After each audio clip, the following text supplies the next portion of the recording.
This is a story that my friend actually experienced. My friend had a habit of sleeping with both arms stretching over his head as if he were doing a hurrah. One day he was sleeping in that same position as usual. However, suddenly he couldn't move his body. There was a big window by his bedside, and because it was summer, he was sleeping with the windows wide open. All of a sudden, he could see a woman through the window. Her face looked kind of weird, as if she wasn't a human at all. The woman with a creepy face pulled my friend's arm violently. At that moment, he saw her mouth had almost ripped up to her ears. She gave the most horrifying loud laugh when she pulled his arm, and my friend who was struggling was soon released from his sleep paralysis. When I came to my senses, there was a thick bruise on both of my arms, with handprints, he said. I live in the countryside, and there was a pretty famous reservoir in our area. One evening, one of my father's friends drove me home in a car, and we were just passing through that area. All of a sudden, a woman softly walking into the reservoir caught my eye. I couldn't see her face, but she had black clothing covering it, and she just went into the reservoir in the blink of an eye. My dad's friend next to me also saw the figure, and at that moment, neither of us could say anything. Then he stepped on the gas like a crazy man.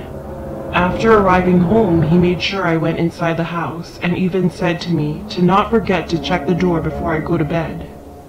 Not long after, the broadcasting authorities came to the reservoir with some famous celebrities to shoot some kind of TV program. And seeing those celebrities falling into the reservoir somehow made me sick. I have no idea if the person I had seen that day was a person or a ghost. But after that, there are always 4 people who die there every year.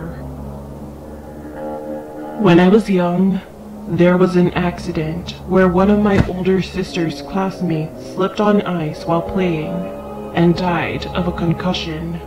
Her friend's name was Billy. A few years later, my mom suddenly brought up the story about Billy to my sister while we were staying at home. Hey, do you guys remember the kid who died of a concussion? Your friend, Billy? Then I heard someone abruptly knocking on our front door.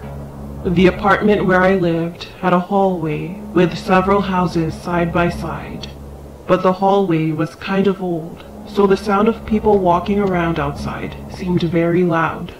Furthermore, there wasn't a sign of anyone that day, but someone had just knocked on my door. My mom, my sister, and I stood at the back without saying anything to each other, thinking something was wrong. The constant knocking continued, and my mom finally answered. "Who is it?" Then someone from outside said, "Is Billy here? Is Billy here? Is Billy here?" It was a woman, and she asked these 3 same questions in a very dry voice.